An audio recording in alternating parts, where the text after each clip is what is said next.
দুটোর দুই ছেলে, বিটার বউ, বাড়িওয়ালা, পুতনি, মেয়েরাকে তো বিয়ে দিয়ে দিছি। পুঁই শাক দিয়ে আর কচু দিয়ে আর মাছ, তেলাপিয়া মাছ।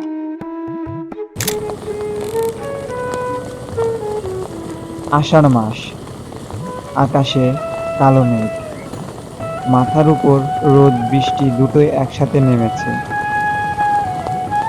এই সময়ে মাঠে নামে সেই মানুষগুলা যাদের আমরা কামলা বলি বা কৃষি শ্রমিক।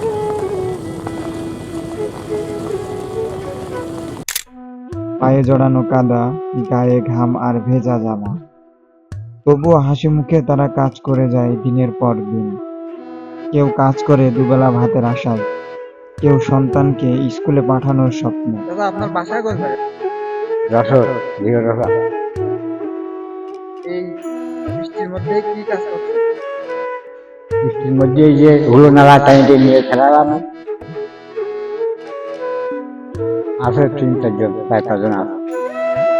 দুটোর দুই ছেলে, বিটার বউ, বাড়িওয়ালা, পুতনি, মেয়েরাকে তো বিয়ে দিয়ে দিছি।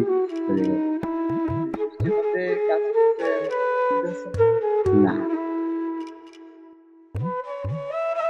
কবে আইছেন? আইসি 5-6 দিন, 6-7 দিন হয়ে গেছে। সকালে কি খাওয়া দাওয়া হয়েছে? হয়ে গেছে।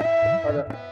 ও পুঁই শাক দিয়ে আর কচু দিয়ে আর মাছ, তেলাপিয়া মাছ। কি 12 মাস কি বাইরে বাইরে কাজ করেন? না, সময় সময় আসি, ফোন দিল, আমার একটু কাজ করে দিয়ে দাও, তাই আইলাম। হাজিরা কত? হাজিরা এখন তো বলিনি, এখন কত থেকে দেবে এটা আমার সঠিক জানা নেই। এর আগে আসছিলেন?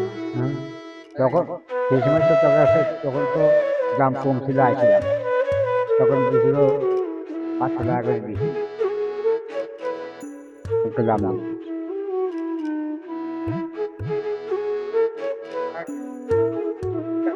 এখন পাট ঝাড়ি ধরে ওই শাড়ি থবো, গাড়ি আসলে নিয়ে যাবে, দেখবেন।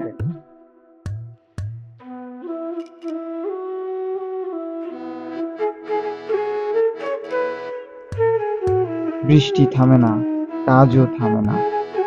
ধান ক্ষেতের প্রতিটা গাছ, প্রতিটা শীষে জমে থাকে এই শ্রমিকদের ঘামের গল্প। তারা কষ্টে থাকে, কিন্তু এই কষ্টেই তো জন্ম নেয় আমাদের ভাতের থালা। আষাঢ়ের এই বৃষ্টি ভেজা দিনে চলুন তাদের কথা একটু মনে করি। এই মাটির মানুষগুলোই আসল হিরো।